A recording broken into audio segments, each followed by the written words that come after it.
ഗോൾവാൾക്കറുടെ വിചാരധാര എന്ന പുസ്തകത്തിൽ വളരെ വ്യക്തമായി തന്നെ രാജ്യത്തെ മുസ്ലിങ്ങളെയും ക്രിസ്ത്യാനികളെയും ഏത് നിലയ്ക്കാണ് കാണേണ്ടത് എന്നുള്ളത് വ്യക്തമായി പറഞ്ഞിട്ടുണ്ട്. അത് വായിച്ച ഒരു വ്യക്തിക്കും, പ്രത്യേകിച്ചും തൃശ്ശൂരിലെ ക്രിസ്ത്യൻ വോട്ടുകൾ കൃത്യമായി BJP-യിലേക്ക് എത്തിയതുമായി ബന്ധപ്പെട്ട വിഷയത്തെക്കുറിച്ച് CPI-യുടെ സംസ്ഥാന സെക്രട്ടറിയായ ബിനോയ് വിശ്വം പറഞ്ഞത്, അങ്ങനെ ഇരിക്കുന്ന ഒരു സാഹചര്യത്തിൽ സുരേഷ് ഗോപിക്ക് ക്രിസ്ത്യൻ സഭകൾ ബ്ലോക്കായി വോട്ട് മറിച്ച് കൊടുക്കുമ്പോൾ ഏത് ഗതികേടിലേക്കാണ് അവർ പോകുന്നത് എന്നുള്ളത് വ്യക്തമല്ലേ എന്നുള്ളതാണ് ബിനോയ് വിശ്വം പറയുന്നത്. നമുക്കറിയാം, രാജാജി മാത്യു തോമസ് ആയിരുന്നു 2019 TN പ്രതാപനെതിരെ മത്സരിച്ചതെങ്കിൽ സുനിൽകുമാർ കുറച്ചുകൂടി ശക്തനായ ഒരു സ്ഥാനാർത്ഥിയാണ് തൃശ്ശൂരിൽ 2024 ലോക്സഭാ തിരഞ്ഞെടുപ്പിൽ നിർത്തിയത്.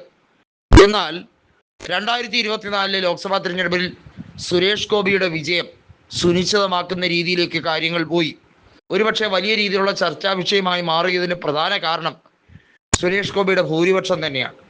കേവലം 2000-3000 വോട്ടിൻ്റെ അട്ടിമറി ജയമല്ല, ഏകപക്ഷീയമായ ഒരു ഘട്ടത്തിൽ പോലും വോട്ട് നില അല്ലെങ്കിൽ ലീഡ് നില താഴേക്ക് പോകാതെ 10,000, 15,000 അങ്ങനെ തുടങ്ങി 25,000, 30,000, 40,000, 50,000 കടന്ന് കുതിച്ചു കയറുന്ന രീതിയിലുള്ള ലീഡായിരുന്നു സുരേഷ് ഗോപിക്ക് തൃശ്ശൂരിൽ നേടിയെടുക്കാൻ കഴിഞ്ഞത്.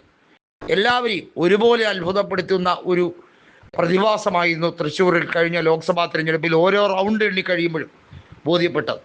ഒല്ലൂർ പോലെ ഒരു നിയോജക മണ്ഡലത്തിൽ 15,000-ലേറെ വോട്ടുകൾക്ക് BJP ലീഡ് ചെയ്യുന്നു എന്നത് ചെറിയ കാര്യമായി കണക്കാക്കാൻ കഴിയില്ല. ഗുരുവായൂർ ഒഴിച്ച് ബാക്കി എല്ലാ അസംബ്ലി സെഗ്മെന്റിലും, തൃശ്ശൂർ ലോക്സഭാ മണ്ഡലത്തിന്റെ കീഴിൽ വരുന്ന ബാക്കി 6 അസംബ്ലി സെഗ്മെന്റുകളിലും സുരേഷ് ഗോപി ഒന്നാമതെത്തി. ശരാശരി 10,000 മുതൽ 15,000 വോട്ട് വരെ ലീഡ് പല മണ്ഡലങ്ങളിൽ നിന്നും നേടിയെടുത്തുകൊണ്ടാണ് 74,800-ലധികം വോട്ടിൻ്റെ മിന്നുന്ന വിജയം നേടിയെടുത്തത്.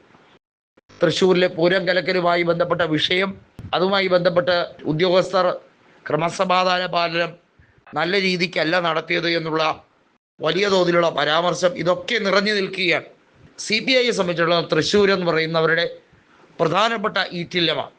CN ജയദേവൻ 2014 ജയിച്ചപ്പോൾ CPIക്ക് ഏക ലോക്സഭാ സീറ്റായിരുന്നു ഇന്ത്യയിൽ. അതായത് ഇന്ത്യയിൽ, കേരളത്തിൽ CPIക്ക് ആധിപത്യമുള്ള മേഖല തൃശ്ശൂർ തന്നെയാണ്. വയനാട്ടിൽ അവർക്ക് ജയിക്കാൻ കഴിയില്ല, മാവേലിക്കരയിൽ പറ്റുന്നില്ല, തിരുവനന്തപുരത്ത് അവർക്ക് ചിന്തിക്കാനേ കഴിയാത്തൊരവസ്ഥയിലേക്ക് 3-ാം സ്ഥാനത്തേക്ക് തള്ളപ്പെട്ടു. അവരെ സംബന്ധിച്ചിടത്തോളം ഏറ്റവും നിർണായകം തൃശ്ശൂർ തന്നെയാണ്. അവിടെയാണ് അവർക്ക് അമളി പറ്റിയിരിക്കുന്നത്. ഇവിടെയാണ് സുനിൽകുമാറിന് വലിയ തോതിലുള്ള രോക്ഷമുണ്ടാകുന്നതും. ജനങ്ങൾ തന്നെ സ്നേഹിക്കുകയാണ്. അത് ഓരോ ഘട്ടങ്ങളിലും പ്രചരണത്തിൽ കണ്ടതാണ്. എന്നാൽ അട്ടിമറി വിജയം ഏതർത്ഥത്തിലാണ് എന്ന് തനിക്ക് മനസ്സിലാകുന്നില്ല എന്ന് സുനിൽകുമാർ വ്യക്തമാക്കുകയാണ്.